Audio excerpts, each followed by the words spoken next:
ও নিষিদ্ধ সংগঠন ছাত্রলীগের সন্ত্রাসীদের গ্রেপ্তারের দাবিতে ব্যারিকেড ভেঙে সচিবালয়ের সামনে বিক্ষোভ করছেন কয়েকটি ছাত্র সংগঠন। স্বরাষ্ট্র মন্ত্রণালয়ের ছাত্র প্রতিনিধিদের সাথে বৈঠক চলছে। বিস্তারিত জানাতে সরাসরি যুক্ত হচ্ছেন জাওয়াদ মাহমুদ। জাওয়াদ, বিক্ষোভ মিছিলের কি পরিস্থিতি জানতে চাইছি, আর স্বরাষ্ট্র মন্ত্রণালয়ের ছাত্র প্রতিনিধিদের সঙ্গে বৈঠক চলছে, পুরো বিষয়টি আমাদের একটু জানান।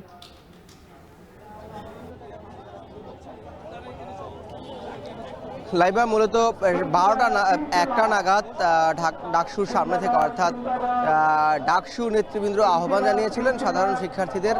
এই যে শরীফ ওসমান হাদি ইনকলাব মঞ্চের মুখপাত্র, তাকে যে গুলিবিদ্ধ করা হয়েছে এবং সন্ত্রাসীদের এখনও গ্রেফতার করা হয়নি এবং তাদের যে ভারত পালিয়ে যাওয়ার যে গুঞ্জনটি রয়েছে, সেখানে তারা বলছেন যে এখানে সরকারের এবং স্বরাষ্ট্র উপদেষ্টার ব্যর্থতা রয়েছে। তার পদত্যাগের দাবিতে মূলত সচিবালয় অভিমুখে তারা আসলে একটি ঘেরাও কর্মসূচি দিয়েছিল এবং আমরা দেখেছি যে এই ডাকসু থেকে তারা যখন এই মিছিলটি শুরু করে, সেখানে রাজু ভাস্কর্য এবং পরবর্তীতে এই কার্জন হল এলাকা অর্থাৎ দোয়েল চত্বর যেটিকে বলা হয়, সেখানে সে প্রথম পুলিশি বাধার সম্মুখীন হয়।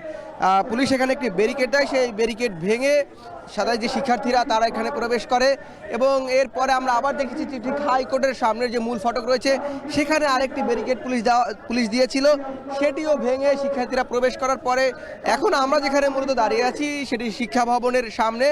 এই শিক্ষা ভবনের সামনে শিক্ষার্থীরা অবস্থান কর্মসূচি নিয়েছেন এবং এখানে আমরা দেখেছি যে এই যে ডাকসু ভিপি সাদিক কায়েমের নেতৃত্বে এখানে মূলত একটি শিক্ষার্থী প্রতিনিধি দল তারা সচিবালয়ে প্রবেশ করেছে।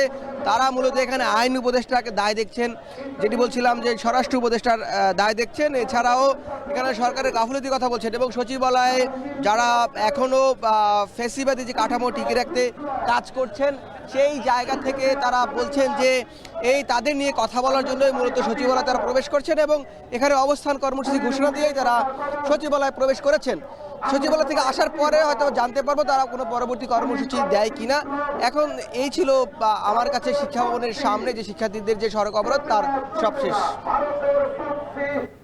দর্শক, সচিবালয়ের সামনে বিক্ষোভ করছেন কয়েকটি ছাত্র সংগঠন, আর সে বিষয়ে বিস্তারিত জানাচ্ছিলেন জাওয়াদ।